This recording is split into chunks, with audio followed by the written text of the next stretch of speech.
Welcome to the Trails of History podcast.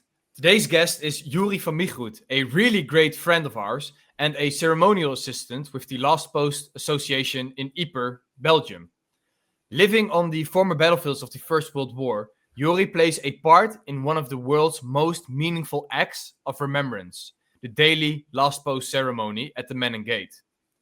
Beyond his ceremonial work, Youri is also known for his incredible Lego creations of World War I and memorials and cemeteries, including those from Ypres and the Somme. Through his creativity and dedication, he keeps the memory of the fallen alive in a truly unique way. We're honored to talk with Youri about his connection to Ypres, his role in Remembrance, and how his passion for history continues to inspire others. And you won't hear me very often interceding on the intro, but Youri's a very special guy, and what him and his colleagues do with the Last Post Association is phenomenal work. So we're going to post the links to them in the description. So please go and follow these guys. The work they do is phenomenal. So thank you, Youri. I'm saying this in the intro, but thank you so much for the work you do and your colleagues. And now we can roll the intro. Soldiers, sailors, and airmen of the Allied Expeditionary Force. We went over and we crawled. If you stood up, you were dead. Schulden tragen den deutschen Staat, das Deutsche Reich. What distance for par? This is Delta for par 3. We shall fight in the fields and in the streets. We shall fight in the hills. We shall never surrender. Okay. And what? You were freezed. Oh, I was freezed. Oh, yeah. Sometimes the camera does some weird stuff. So, yeah, we'll just start. Youri, welcome to the Trails of History podcast. Good to see you, man. Good morning, Sander. Good morning, Sean. How are you Morning. guys? Yeah, Good. doing very well. Yeah. It's nice to be recording one of these in the morning because the Americans, we have to record at like 9-10 p.m. So it's nice that we're doing this at 9 a.m. my time, 10 a.m. your time. So yeah, it's great. Thanks for having me. Yeah, man. Of course, man. The work that you do is really, really important. And you are a very good friend of ours. So, of course, we need to have you on. So, 100%. yeah.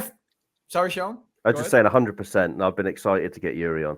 Yeah, 100%. So, Youri, welcome again to the Trails of History podcast. We start every podcast with one question. And all the way at the end, we'll end with two questions. And we do that with every guest. So literally to kick off the podcast, the first question is, how did you get into history? Well, very interesting question, of course. To begin with, I live in Ypres. So I followed the love of my life, my wife. So I moved from in between Ghent and Antwerp, where I lived as a young man.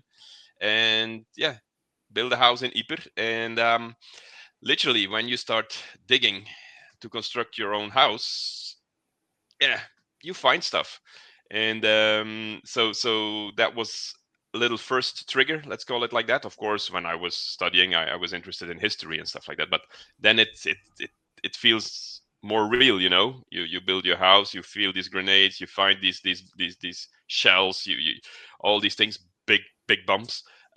So then something is, a little seed is planted, and yeah, you get interested. Of course, we have the Menin Gate with Last Post ceremony, which is going on since 1928. But really, I got involved in 2014. So in 2014, there was this great project, because the centenary, 1914, 2014. And this was a project that was called Coming World Remember Me. And this project was about the 600,000 victims that fell on Belgian soil, regardless if you were a German or an Australian or New Zealander or whatever, or Belgian people, local people. So the idea was that people could come to Ypres and to Nieuwpoort, and they could make a statue. So they came in and they got a pot of clay, and this clay was a mixture of German clay and clay from Oh, Sander doesn't like my story, I think. I think he's gone to get one because he has one of those. There he goes. So that statue, indeed. So, and good, you took it, Sander. And so the clay was a mixture of German and German clay and clay from Ypres. And the molding was the same. So people got the clay, they had to make it soft, put it in a mold, hollow it. You can show it maybe, Sander, because otherwise it would burst when you would bake it. And for the children, there was a small mold. And so this statue resembles a person with this like this. So you have the head, you have the arms, and you have the spine. And it stands for resilience. And when you made such a statue, you became a godmother or godfather of one of the 600,000 victims.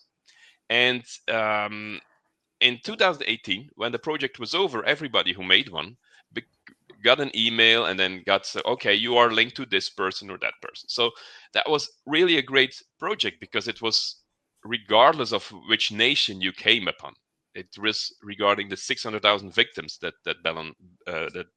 fell on Belgian soil. And the creator of the statue was Koen van Mechelen. It's a known Belgian artist.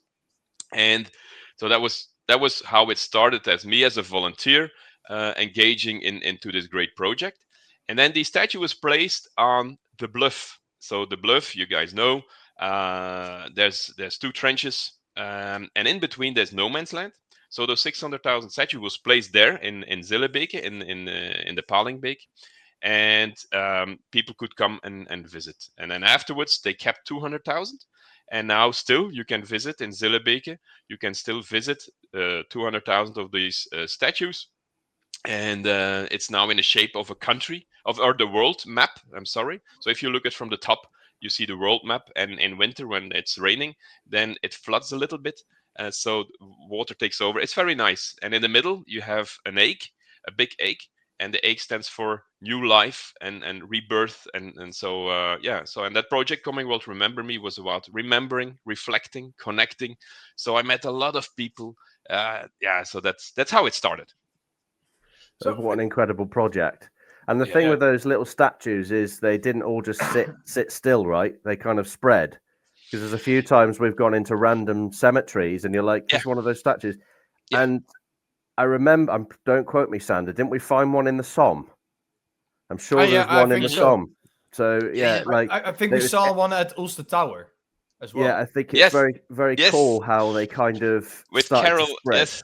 And with Carol and Rocky, indeed, they have a few of them. And they use them very practically, sometimes to keep a door open and stuff like that. So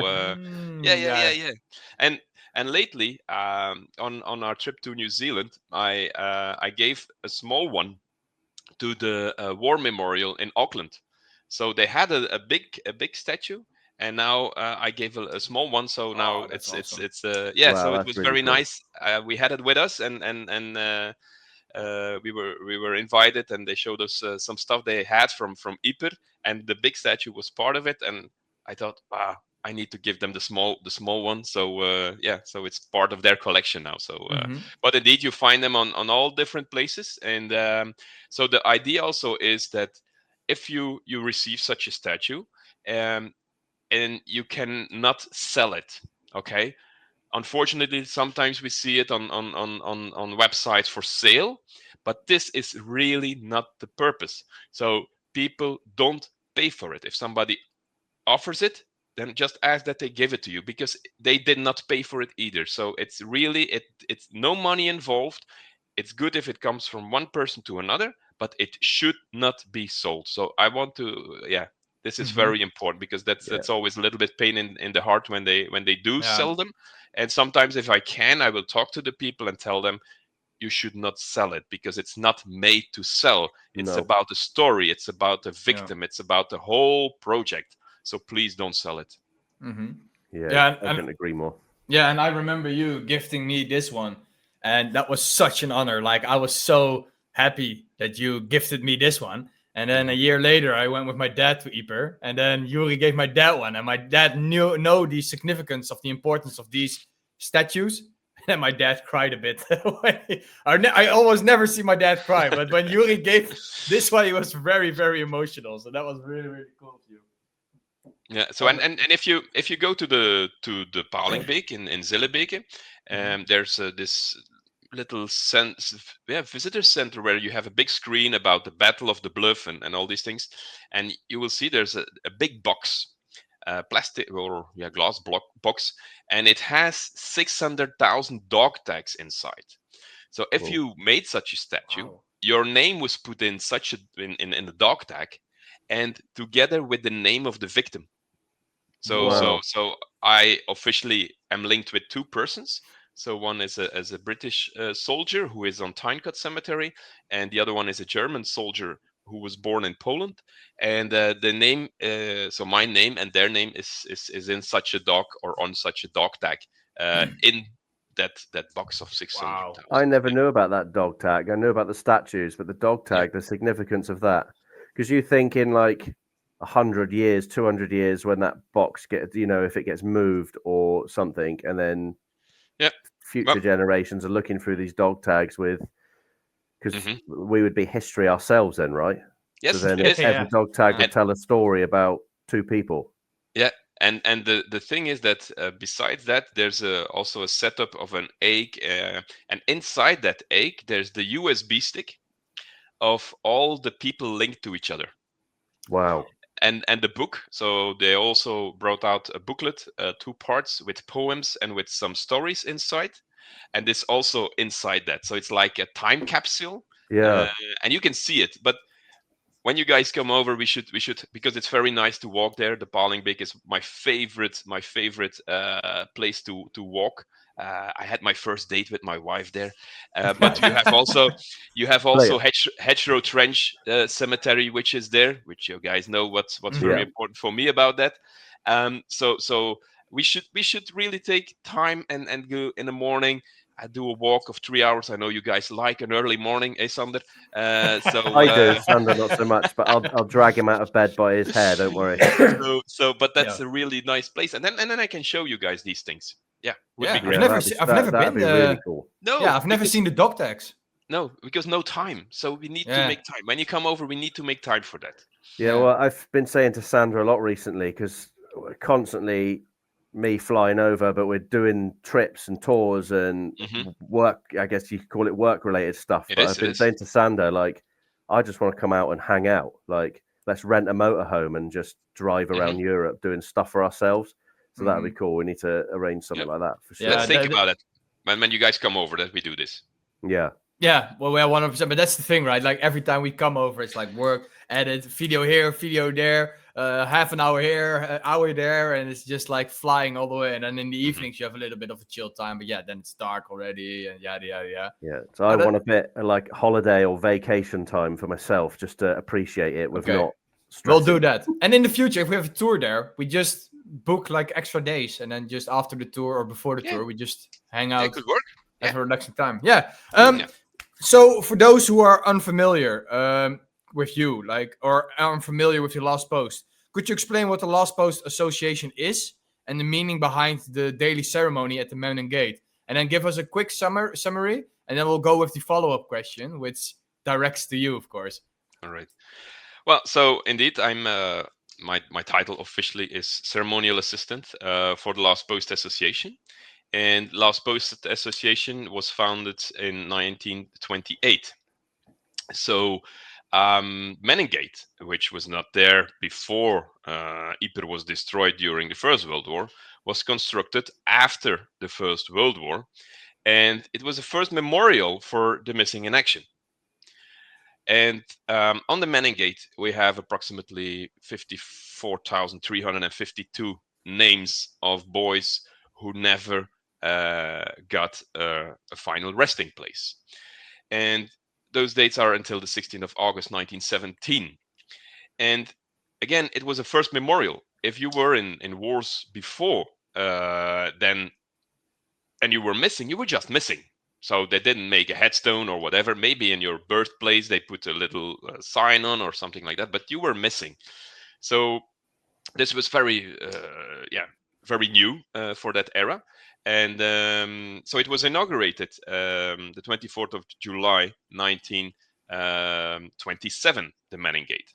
And at that time, last post was played by the British, and that had such an impact during that inauguration from the local people, and it kept in their head. And it was the former police officer who then thought we should do something with that.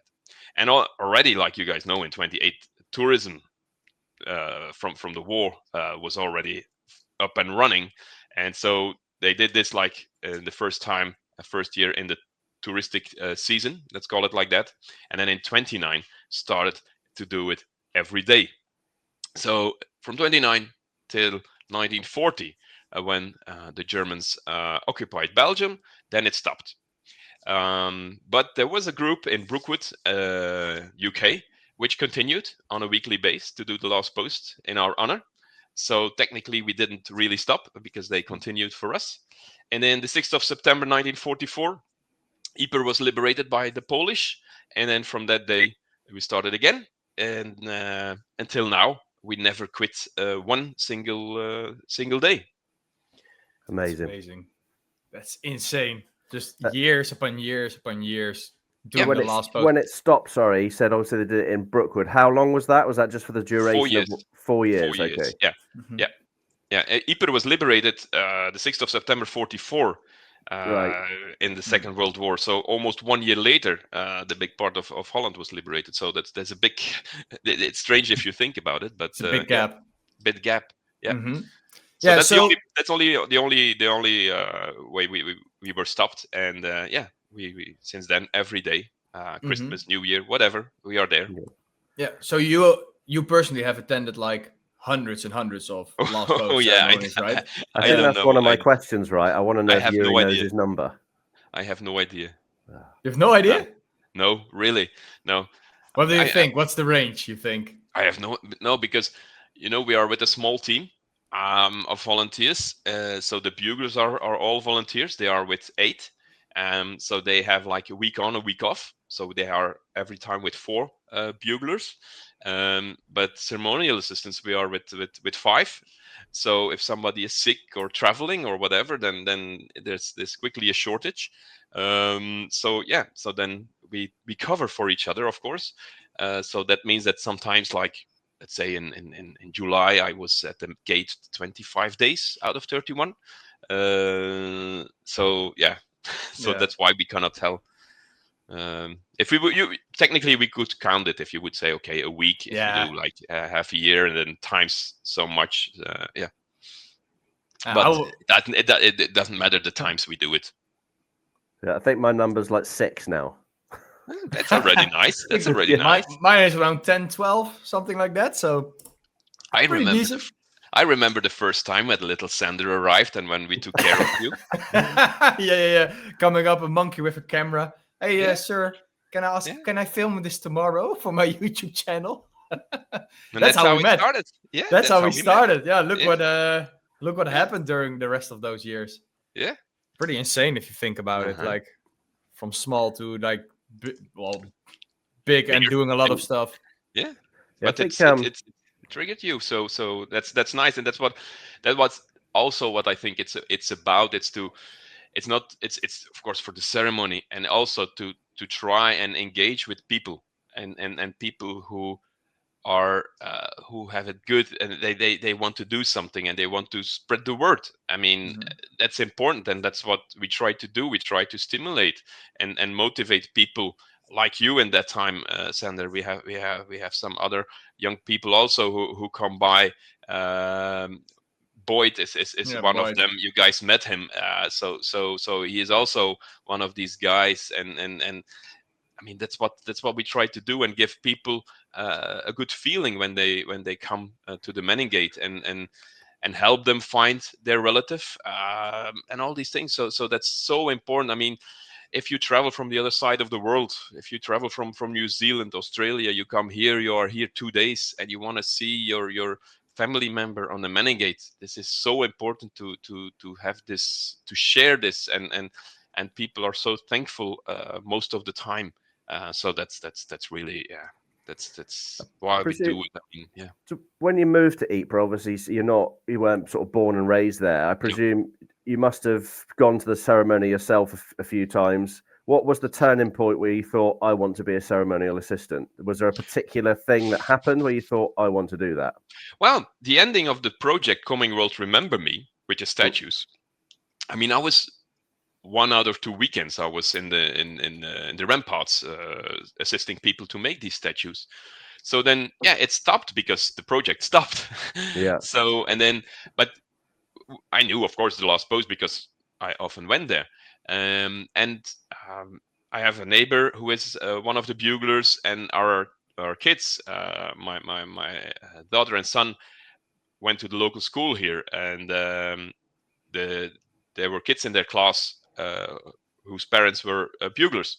So that's, I mean, you talk, and then I said, maybe it's an idea, and then they said, but we are searching for somebody who speaks some languages, who is a little bit communicative, who speaks French, English, a little bit of German.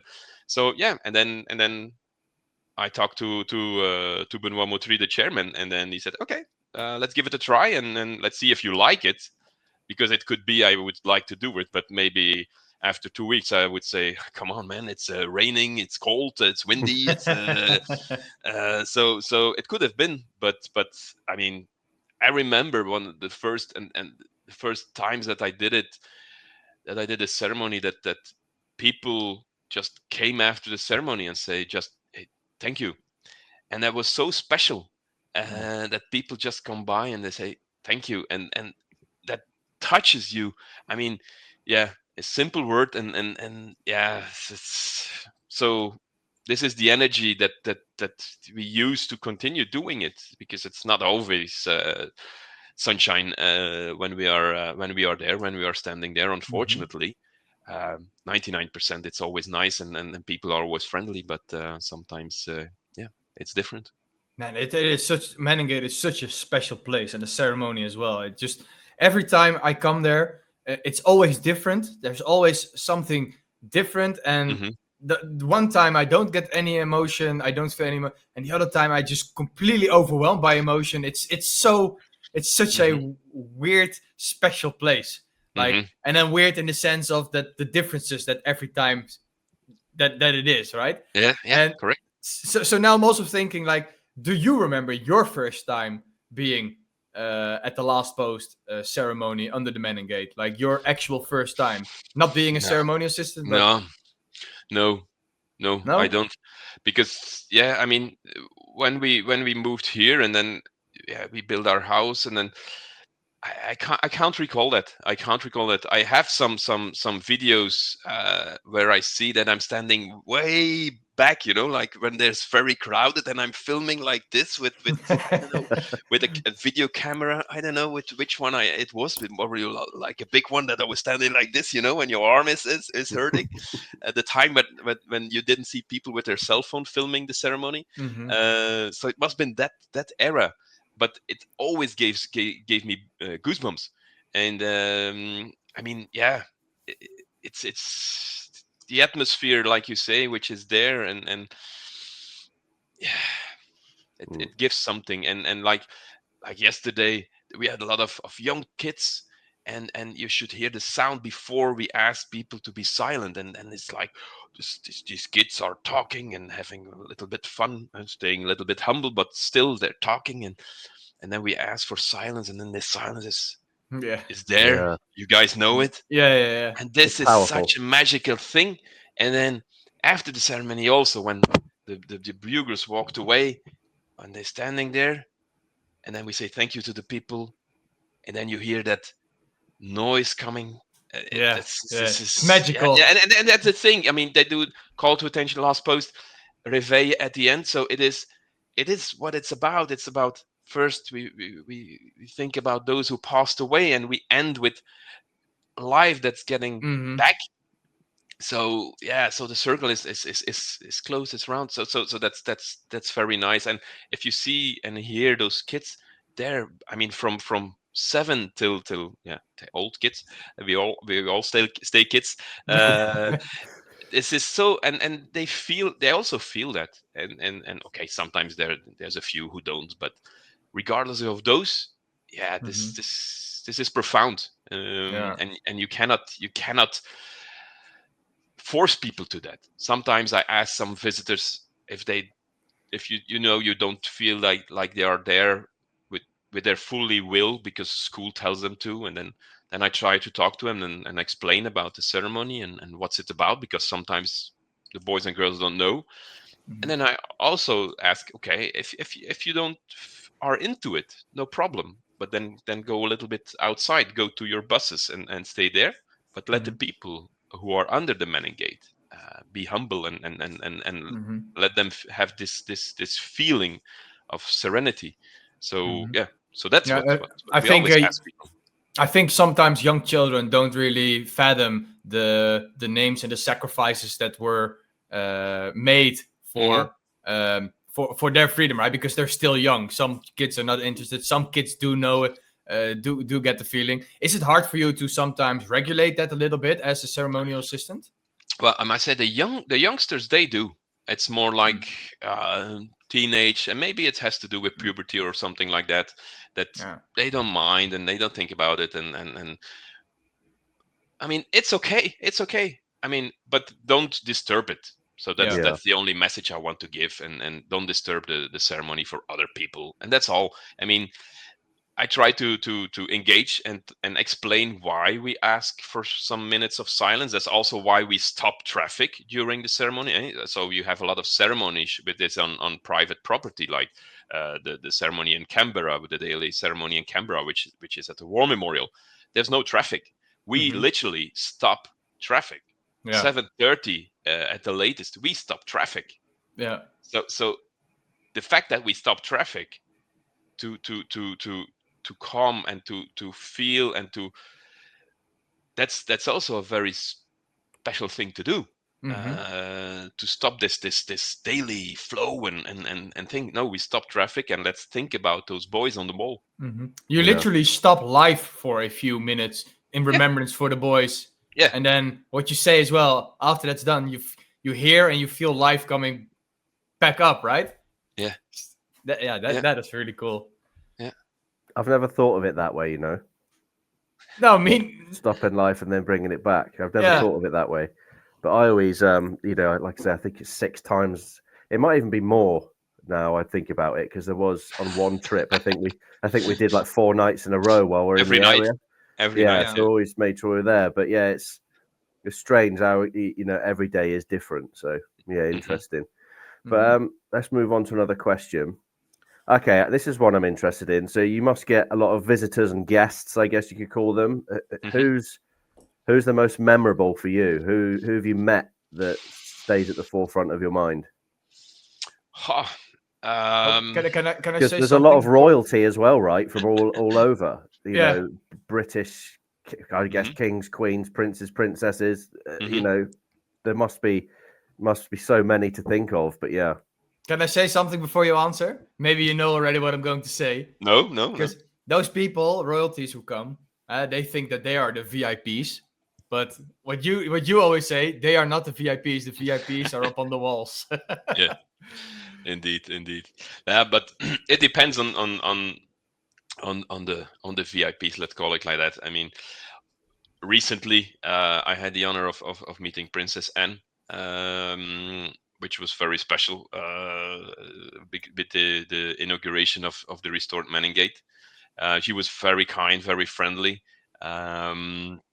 She talked to me about what I did as a ceremonial and also about what I did with the Lego, because she is also connected with the Commonwealth Association. So that was a very special meeting. But I think more for me, the families who come to the Manning Gate, those stories are very special. It's always nice to have the honor or that somebody comes to Ypres, to the Manning Gate and pays their respects during the ceremony. We appreciate that a lot, of course.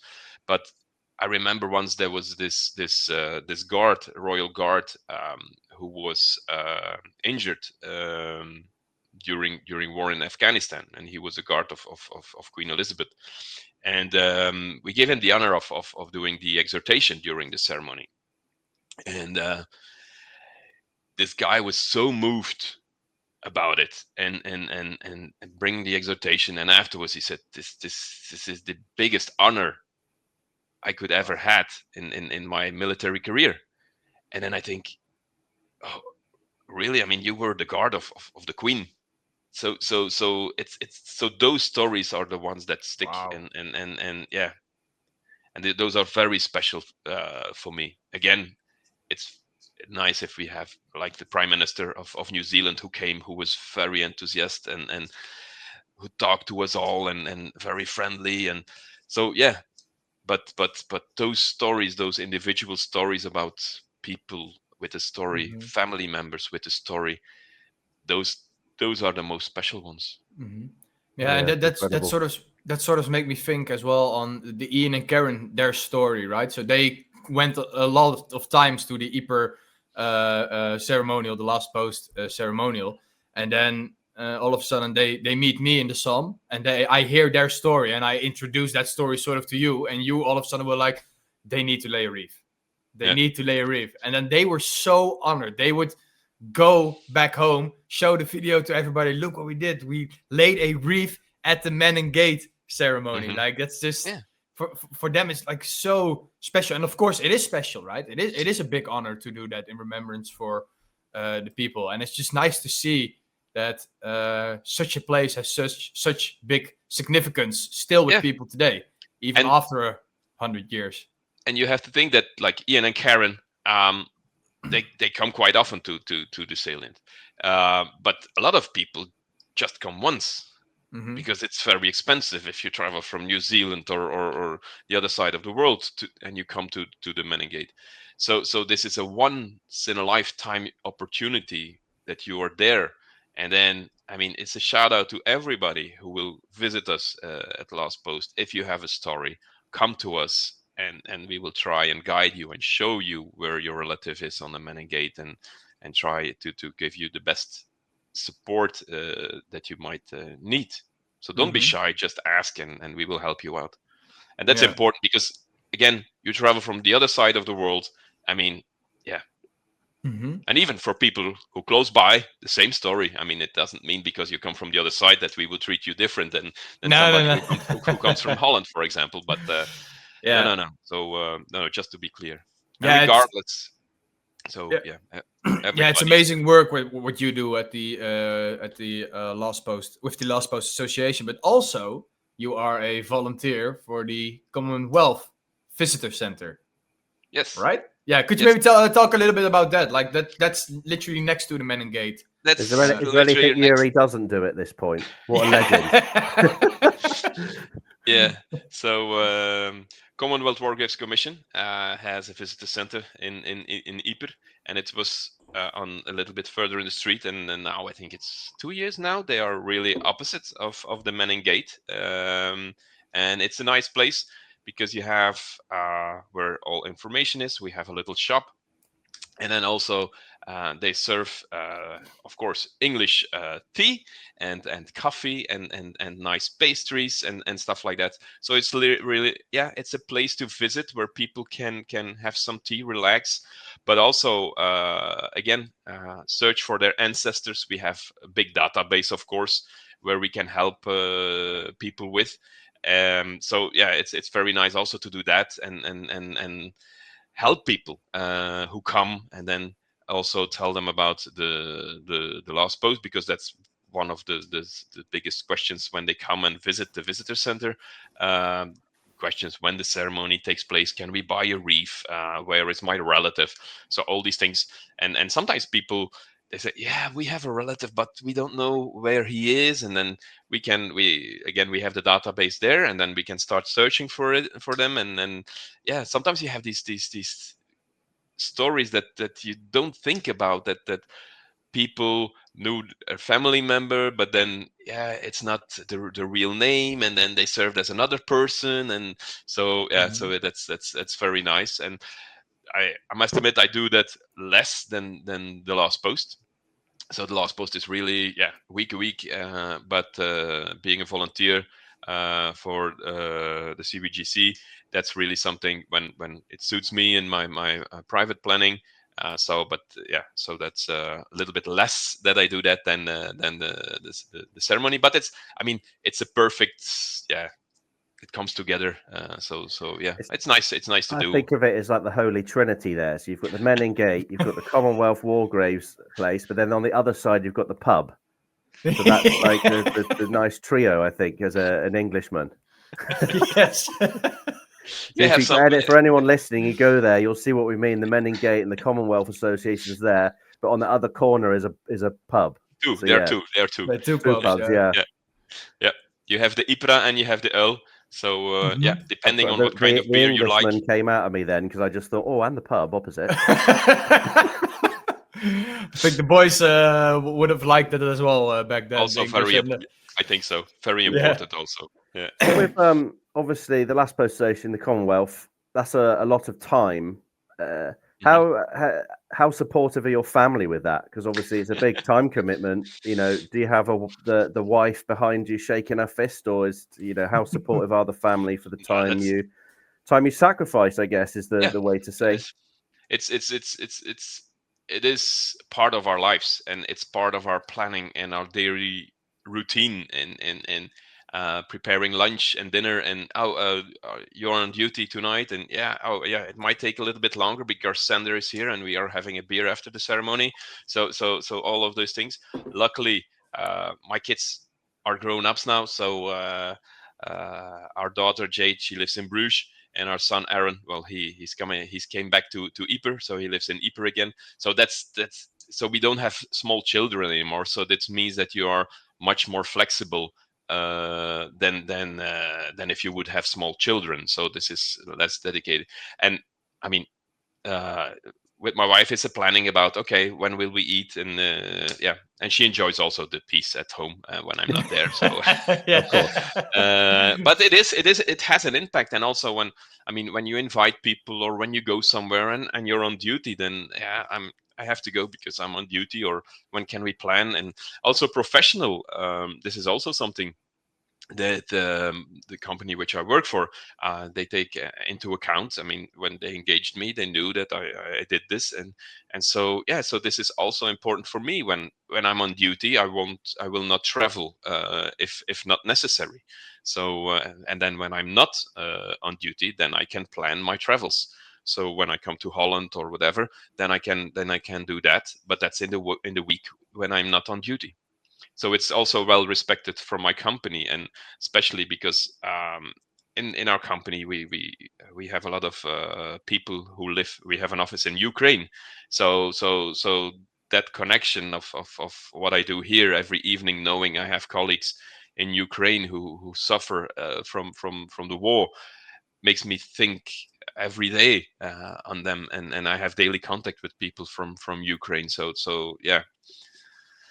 it always comes. It's good to hear that your company or employer is so supportive, and obviously that the wife's got your back.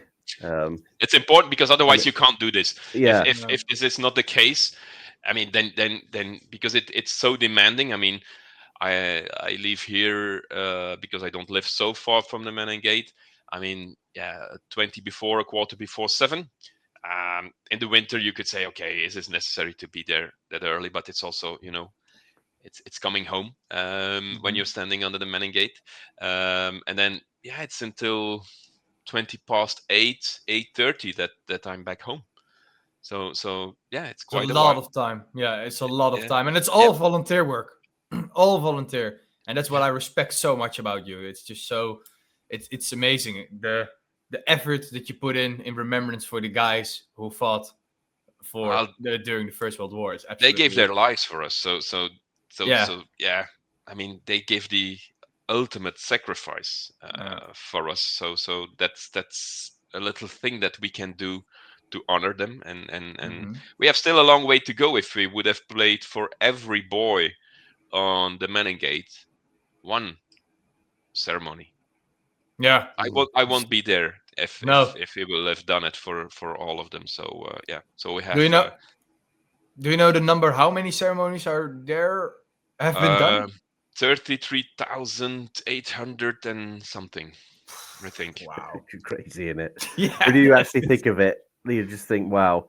But yeah, it's a bit of for me, just a bit of a summary on it. It's like a pilgrimage almost, because I had always known about the Menin Gate, but yeah, getting there, and then the sacrifice you make, Youri, and the other volunteers is phenomenal. And I don't think I've conveyed that to you and your colleagues before, but I don't think any number of people thanking you would really show the scope of how appreciative a lot of people are. So yeah, fair play to you and your wife for putting up with it. Yeah, but the thing is that your whole family is involved with it, and during COVID, we had our daughter Jade who also helped out, because that was it was a special time. We had a lot of we needed a lot of help, so she was the first woman helping out with the Lost Post Association. So and every year on Armistice, she's helping again, because she lives in Bruges, unfortunately, but she's kind of like a little bit part of the Last Post Association as the I didn't know that. Yeah, That's the really only cool, yeah. the only female, unfortunately, but let's hope this will get changed. But yeah, she's and every time on Armistice, she's there, she's helping out. So that's a nice thing to do together with her. Yeah, that is amazing. Yeah. That is amazing. So, so you lived not your whole life in Ypres, of course, and once you went to Ypres, you really got interested into the First World War, right? Okay, Yes. so now living your whole life not on a former battlefield, and then all of a sudden you go to a former battlefield. Like, what is it like living on a former battlefield of World War One? Because you said you found bombs in your garden, grenades and stuff like that. Like how? I'll add, that's just the norm, right? Like a lot of horseshoes. We found a lot of horseshoes. Yeah, horseshoes as well. But it's normal, and it's the same for people in Verdun, Somme. That's daily life. So it's difficult to convey that to anyone listening. Like, yeah, it's hard. Yeah. It's indeed, but I sometimes wonder if people who come into Ypres, who live here, if they also notice this, if they drive around, that you see all these cemeteries, you see all these headstones. I don't know if it's something that I'm aware of, or if everybody who lives here is aware of. Sometimes I don't think so. So I think it's a personal thing if you are a little bit into that, let's call it like that. So I don't know. I really don't know. I mean, in our street, if you start from the Menin Gate and on your way to Zonnebeke, I mean, how many cemeteries are there? So yeah. And so you cannot drive 10 kilometers here without seeing a cemetery or a very So that's also the thing. So I think for a lot of people it's been normalized, right? Driving around on a road, and then all of a sudden, like a huge artillery shell is laying next to the road, or hand grenades or anything like that. They wouldn't even think twice of it anymore and just drive past it and like. And for us as visitors, right? And because we are so into it, we see it, we stop the car, want to see what type of shell it is, take a picture, send it to your friends, and then but don't touch it. Don't touch it. No, but it is dangerous, and also for me, when I see one, I also stop and have a look, and this is in our let's call it DNA. It's in our daily life. If you when they start harvesting the potatoes, then a lot comes up, and and also when we go walking and you walk on the fields, you find the shrapnel, you find the lead particles. It's automatically we do it. You walk and it has no use to walk around with a metal detector on the field, because it would go off constantly, because you have so much shrapnel in the ground. The metal detector run out of battery too quick, I think. But walking on the field and getting these lead balls is also something very special. If you think about it, I mean, I have a good friend, Jan Fiu. He's an artist, and he makes lead poppy out of those shrapnel lead balls, and it's also very important because these are found on the battlefield itself. So if you lost a family member somewhere on a battlefield and you walk on that field and you find this little lead ball, I mean, it cannot get closer than that. And from the people from UK traveling, those lead balls you can take over in the train or in the car, so they are not so harmful. I've got a number of them now in the box from ones but I always gathered. when I find one, you always think, what damage did this little ball make? Yeah. And so this is only a small one. So yeah. For anyone listening that doesn't know what we're talking about, the lead balls are out of the shrapnel, like canister shells. So they would fire I don't know how many lead balls were in each shell. A lot. It was like a few hundred, right? But thousands upon thousands of these things were fired. So all over World War I battlefields, you'll find lead balls. There you go. Yeah, and if you're watching, you can see Sander's got some in the jar now. Yeah. And they're very heavy as well. Like one individual ball is pretty heavy. And some of them, like what? You have some iron ones also. So most of them are lead, but also at the end they also made iron ones. But what you said, right? You don't know like what this shrapnel ball hit because it hit something. Yes. Yeah. It is complete. It's not a ball anymore. Yeah. The thing for me is I often thought when I found them, I'm like, did this lead ball take a life? You know. Yeah, that's what I mean. So yeah. That one is really. Yeah. So, and that's what I always say. If you're here in the salient and you walk on a field, please don't walk on a field when the farmer planted nice. So don't do that. But if the field is free for winter, walk on it and with your nose in the ground, and you will find something. 100%. You'll find something within the first 2 minutes. You'll find something. Yeah. Well, a little bit of shrapnel or. But Sander took me for the first time on a field just to have a little look around, and within about 2 minutes, I felt like a little kid again. I was like on a treasure hunt. Like and before you knew it, like 4 hours had passed. I think. Yeah. Going. Yeah, it's crazy. Yeah. This is one I'm quite interested in as a local. So, is there a place in or around Ypres that personally means the most to you? And also, I guess a bolt on to that question, is there a place you could recommend people to visit that maybe not as common as the other well-known places? Ooh, good one. Well, like I said earlier, I like Hedgerow Trench Cemetery in Zellebeke. Why? Because it's a little bit off-road. It is in the part of the Palingbeek, but it's a reburial. Let's call it like that. There was a cemetery, but got bombed a lot of times, and so they were able to place the headstones very nicely. Also because then we created it in Lego. So that's a special one. Again, because the Palingbeek means a lot to me personally and my wife, so we go a lot of times to over there. But what a lot of people don't visit more now, but is the German cemeteries. And I always, if people ask me, okay, what should we visit? Okay, we come to Ypres. Which cemetery do we need to visit? There's always the cemetery in Langemark, which I advise people to visit. And on your way there, you pass by a few interesting places. You have the Brooding Soldier and First Gas Attack. On your right-hand side of the Brooding Soldier, you have Jan Fiu, the artist who has his place there, where he has a small museum. Please visit him, and it's really nice, and he has a lot of stories, and he, with all his heart, he does it. But then you go up to Langemark, and that cemetery, if you think about it, it's insane.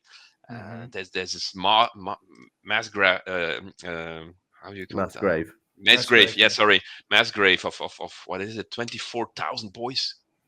This is insane. This is insane. It is. Yeah, I was going to say it's a lot though, and it's such a small Yeah. like plot. Yeah, this is maybe insane. 10 by 3 meters. It's like 10 meters long, 3 meters yeah, wide. maybe a little bit bigger, but that's it. Yeah, And with the then you had statue at the end, maybe Sander, we could edit a photo so anyone watching could see what we're talking about. So that's a special one. I personally also like the statues of the long road to Passchendaele, where you have the Scottish cross, and then you have the silhouettes of those soldiers standing. And depending on where the sun is, you have sometimes really nice view on these metal silhouettes, which always take people also over there. The Welsh dragon is a nice one. Good. He has now been repainted, so he's nicely red again. And then, of course, the place from John McCrae, the medical post from John McCrae served Essex Farm, and then also the trench in the industrial part, Yorkshire Trench. In the industrial part is also very interesting to visit. You have so many things to visit so here. much, yeah. It's as well just a little bit back to Langemark Cemetery. We always go there every time we go to Ypres. We always go to that cemetery, and I always advise people as well, go to that cemetery. That cemetery is so full of history itself, like the first gas attacks, the second attacks over there. Where the students were fighting. You have the mass grave. You have that statue with a significant story of that photo from 1918 of the German soldiers mourning about their comrade. And also, it has a connection to the Second World War with Adolf Hitler visiting the place, doing ceremonies there as well. And it's just so full of... it's insane. You have like the grave plaques. You have like 8 names on one plaque, or sometimes even 12 names on one plaque. And it's just like a small section, and there are like 8 to 12 people, young guys, men on the one. It's insane. I quite like the little tunnel you walk through as well, right? With all the information on. So you park up, and then you've got that little tunnel with some audio playing and the screens and stuff. It has a lot of information on there, which is sort of sets you up to then set foot into the cemetery. So. So for people listening, if you visit Ypres, go to Langemark Cemetery as well. It's a must visit. So now something, maybe a more question that you're probably going to like. What does remembrance mean to you personally? Maybe a little bit of a deeper question. For me, it's important to keep remembering that what they did was not in vain. That's remembrance. Maybe naive, but a hope that humanity would learn from it.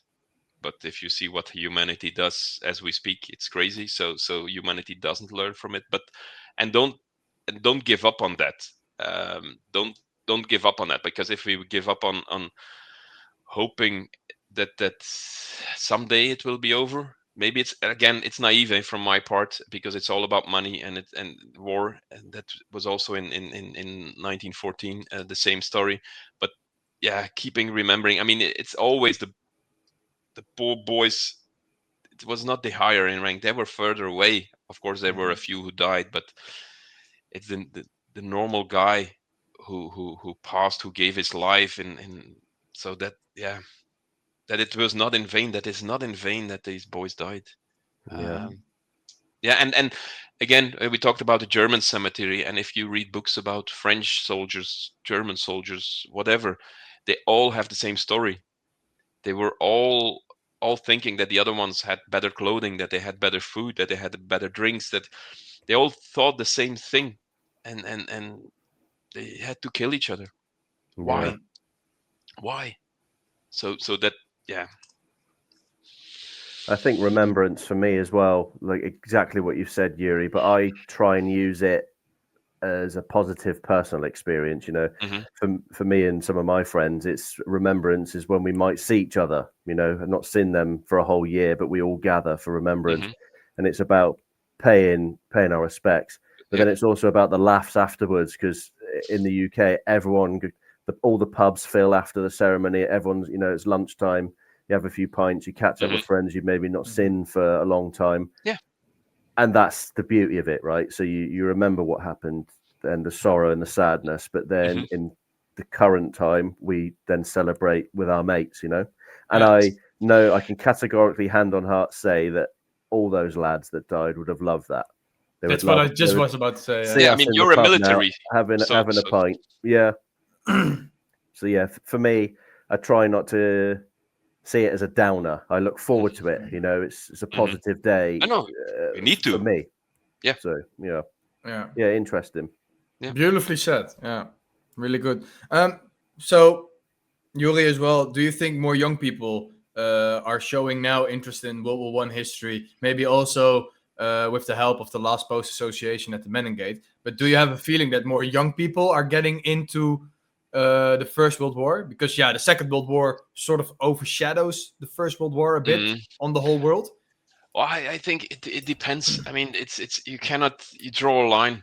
It's really, some people do, others don't, and we do see a lot of young people like you a few years ago, and that's what we try to embrace and help, and if we can spread the word with them, we need to do it on social media and get them engaged and have them coming back to what we do, and if we can, if there are 10 youngsters who come with their school to the Meningate, and we can engage with one of the 10, then it's a success. And that's also why we did the Lego builds of Hedgerow Trench.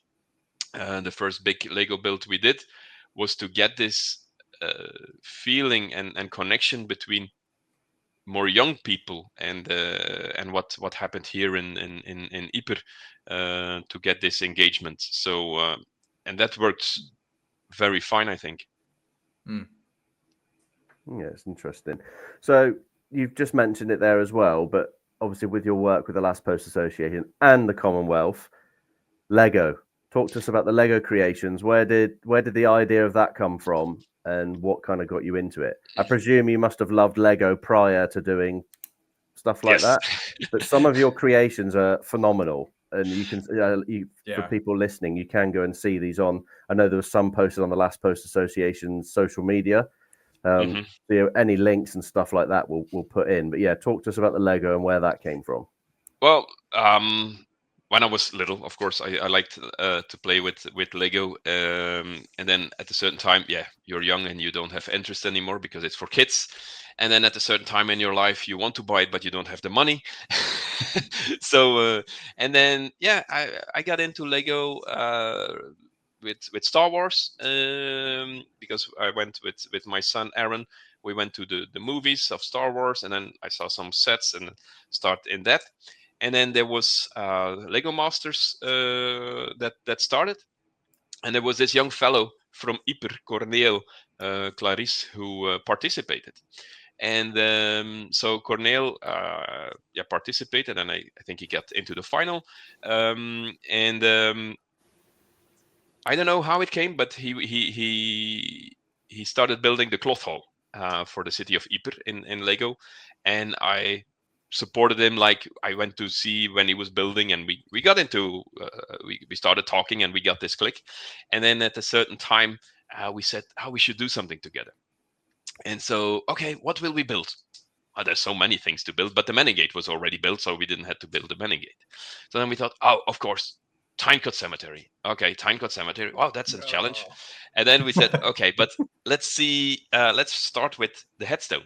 And so then we said, okay, scale of the headstone. Oh, this is a nice headstone. And then started from there. And if we would have brought the it was like this, the headstone, if we would have brought it to the scale of Tynecourt Cemetery, we would have needed a very big hall, industrial hall to build it. So, and a lot of money. So then I said, maybe a good idea would be Hedgerow Trench, because I knew the cemetery, and because it also had like a very nice setup. You had the square of the walls, you have 6 trees, you have the circle, and so it all came together. And so then we started building Hedgerow Trench with fundings that we had from companies around Ypres who sponsored us to create it, to make it possible, because it was quite expensive. If we think it was like 25,000 bricks that we used to build it. It's 2 meters by 2 meters. And so we got it by sponsorship, the biggest part, and the rest was my sponsorship to build it. But this was very nice setup, because the companies who sponsored us, we offered them to have the build like for a month or 2 months in their like in Hotel Ariane. It was placed, Hoge Krater. It was placed. So other visitors could enjoy it, and we had this booklet with it, with all the victims that were in it. So to engage the people, and so it was very, very positive. And yeah, so that's how it started. And then at a certain day, after a ceremony, we had the Canadian Veterans Affair who were waiting for me, and I was doing all the stuff away, and they were waiting, and they said, okay. And it was John Desrosiers who was there, and he said, I'm John, I'm from Canadian Affairs and a Veterans Affair. We know what you did with Hedgerow Trench, and would you like to build Vimy? And then I was like,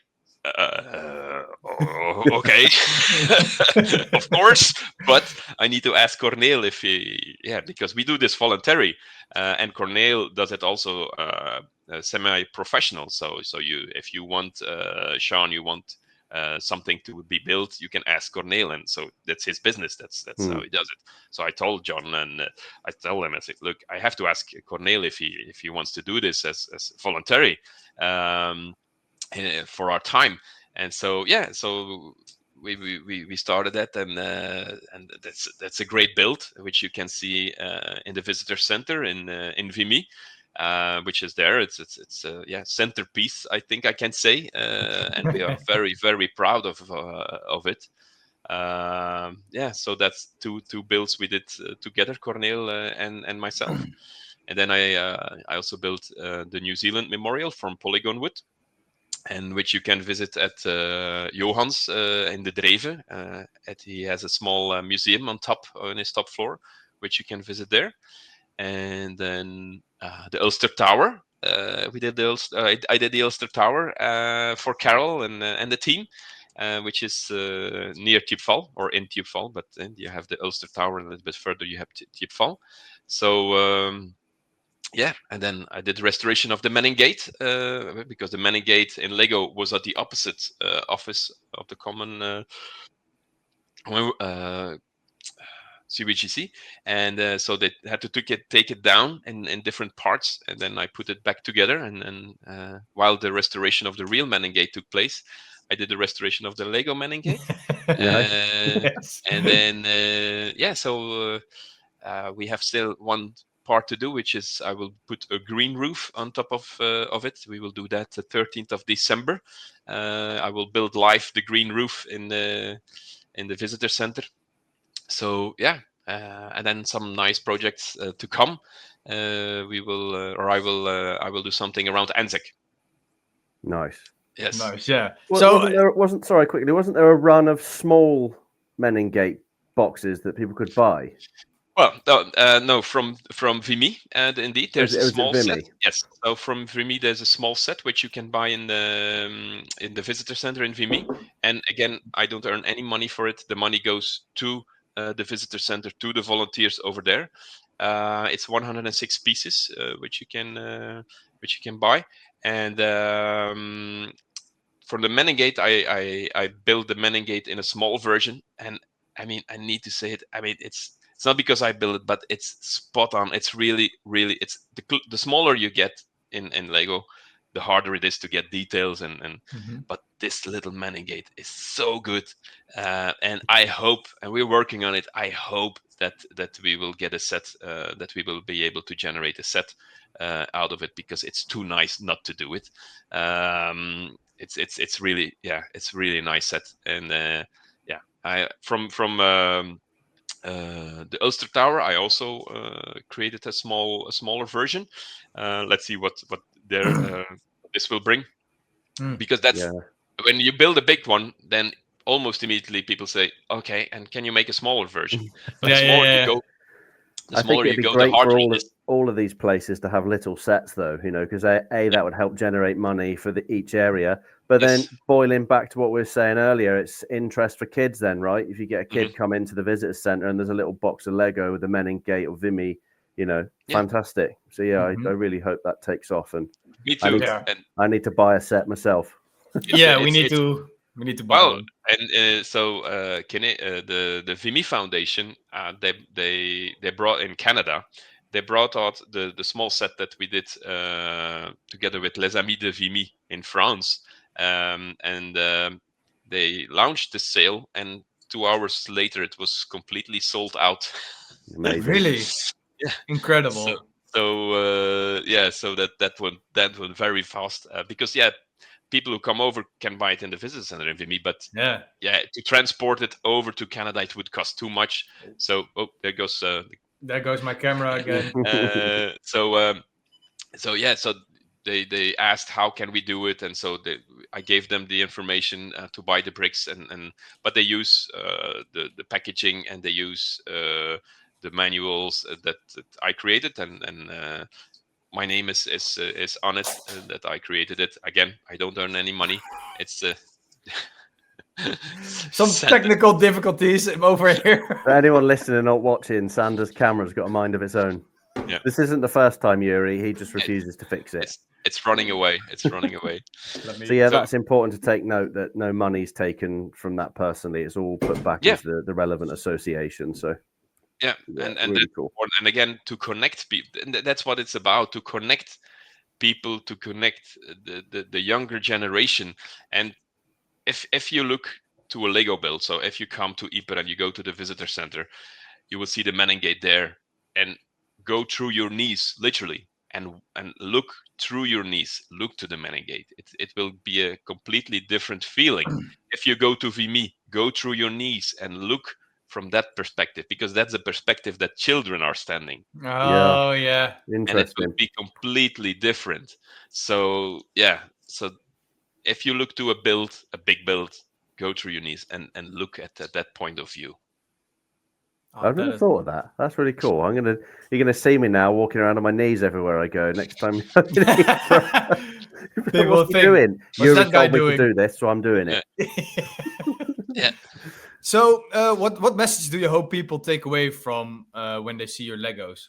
Your Lego work. Sorry, not Legos. What do you hope people take away from that? I mean, that they get interested, that they have respect for what those boys did here. That they can take a little story with them and think about it, reflect again. It's all about that they think about when they are watching it, and they see, okay, this must have been something important that's been created like this for them. That made people reflect. I mean, it's the same, and you're under the Men in Gate 1 minute before the ceremony starts, and you look up and you see the names that people think. It's all in remembrance. Yeah, and then reflecting and think about it. Why, and that it's not in vain. That's That's why we do it also with Last Post, that it's perpetual. That's in our what we intend to do. That it's perpetual. That we will do that ceremony. And you can ask, but what after 120 years and what after 130 years? But as you see what's happening in Ukraine and other countries, it's still relevant. Yeah. I made a video on that as well. The comparison between World War I and Ukraine. It's copy-paste. So similar. It's copy-paste. Yeah. It's so similar. It's pretty scary how similar it is as well. Yeah. I think we're coming to the last two questions, aren't we, Sean? Do you want to do the first one? Yeah, so you already know what's coming with these two questions, so I hope you've thought long and hard about your answer. But if you could sit down with one person from history, who would it be and why, and what do you think you'd say to them? I did think very hard regarding that question, and I live by the gut feeling, and the first thing that came up when you guys did the first podcast was not a general, was not no.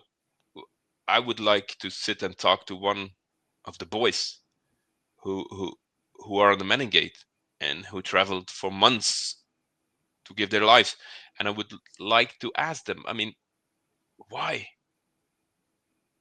And have a conversation with them and reflect and see and tell them what we do and how this makes them feel, but especially what motivates them to travel, be sick, survive, let's say go to Gallipoli, survive Gallipoli, travel further up north, come here into battle.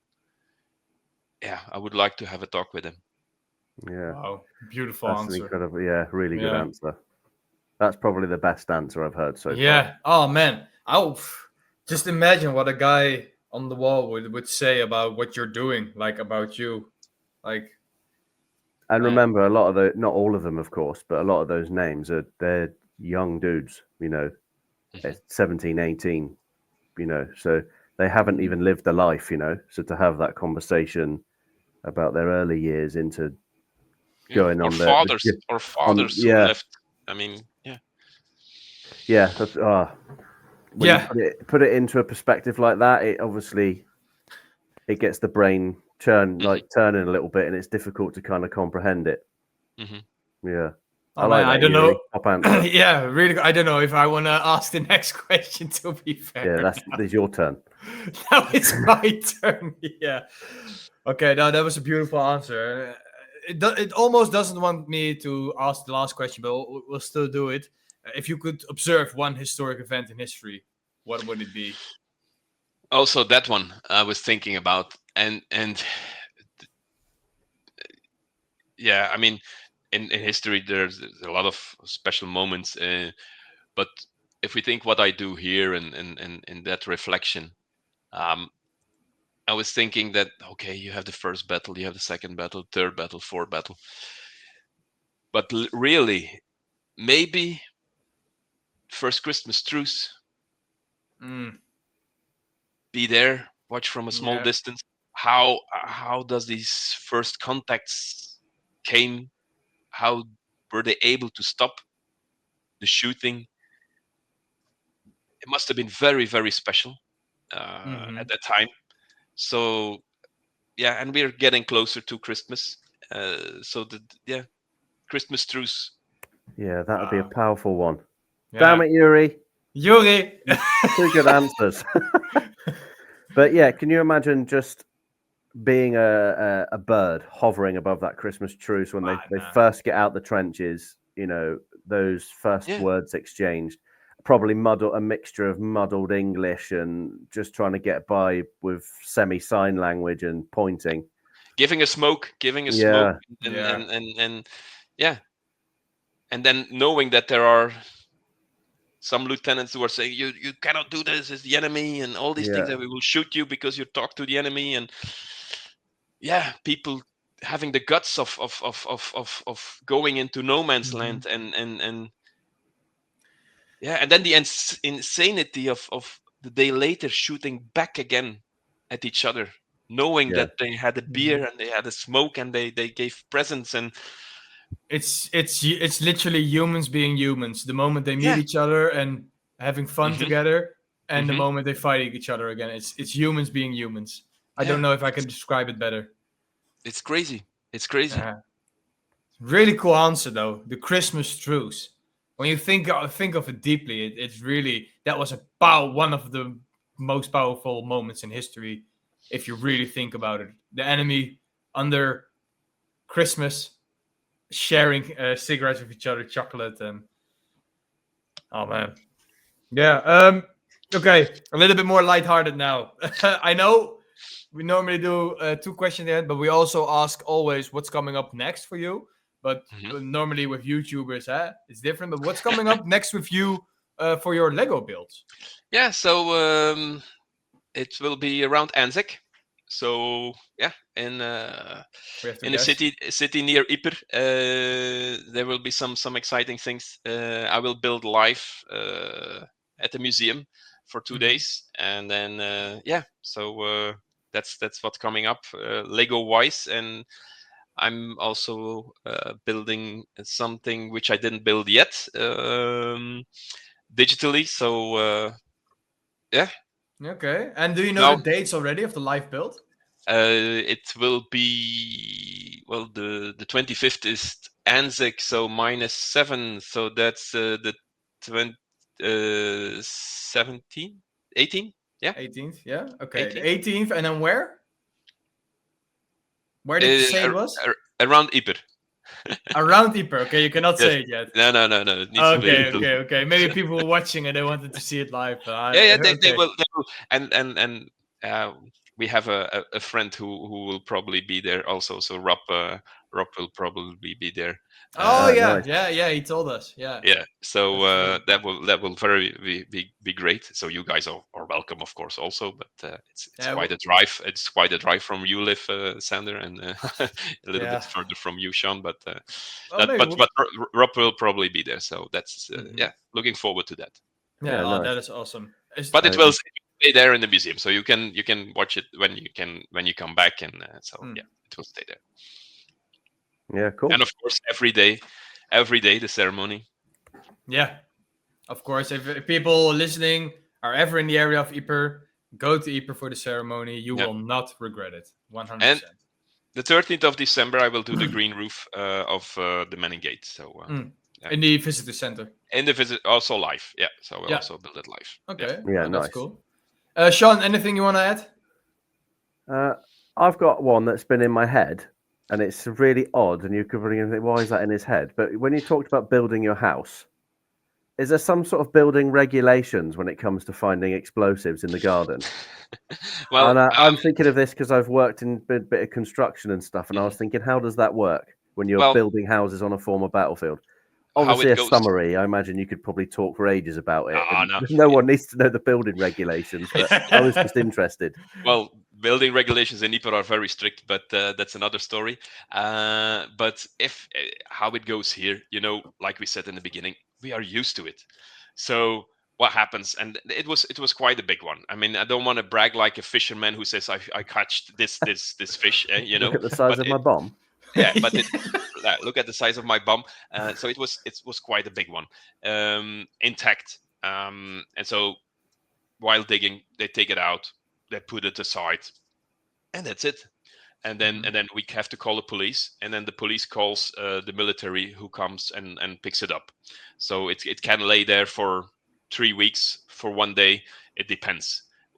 Most what I'm afraid of is those grenades, hand grenades, because they are literally almost falling completely apart.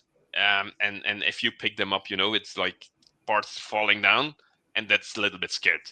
So Yeah. those I don't like. But if it's a big bomb, I mean, we don't touch it. They take it, they put What it about aside. the house being built? Do you have to get like scans done to make sure you're not No, building on top but- of these things?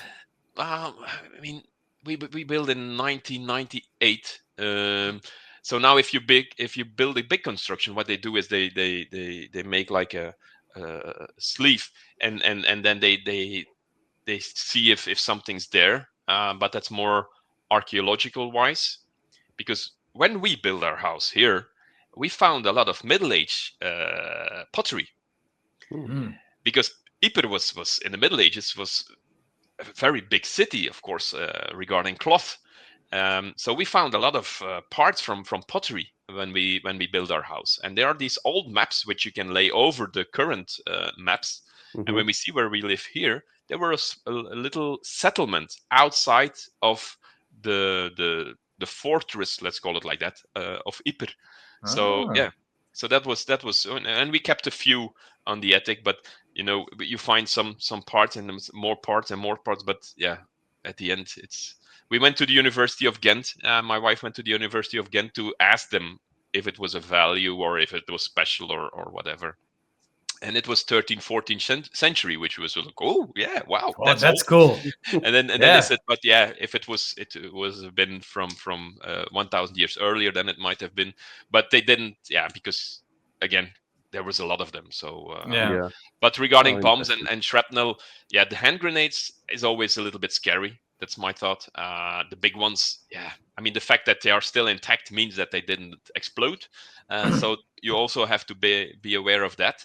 Mhm. And I mean, only advises to people. Also, if you see them around, if you're driving around Ypres and you see them in the electricity poles where the farmers put them, don't touch them. Because it still happens that people think, I can put the head off, and Mm-mm.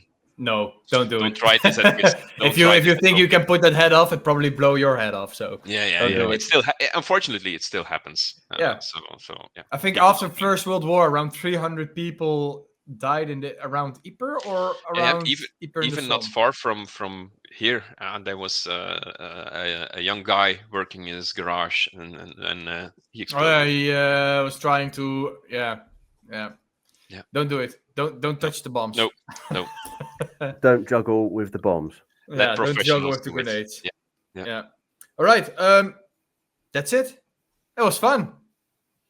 That was really good. Youri, thank you for what you're doing, for your work and the last post, your volunteering, everything you do, from the Lego to the volunteering at the Manning Gate. It's absolutely amazing what you do, and I am and I think I speak for Sean as well, we are very glad that we can call you a good friend and that we can see you a few times a year. So that's really awesome. I'll definitely be over at some point next year, so I look forward to going to the ceremony, maybe grabbing some dinner and a beer. And go to the Baling Bake. And walk around there. Yeah, for sure. We have a date. Youri. We have a date. Yes. Triple date. Yes. Yeah. Don't tell your wife though. She can join. She likes walking. She likes walking also. Okay, yeah, sure. She will join us. All right. Happy Yes, days. that's good. Youri, thank you being on our podcast, sharing your story. Really appreciate it. We always end the episode with a salute. If you don't want to salute, you can wave. You can do whatever. Peace. Blah blah blah. So, Youri, thank you. Thank you, guys. Salute. Bye. Bye bye. Cheers, Youri.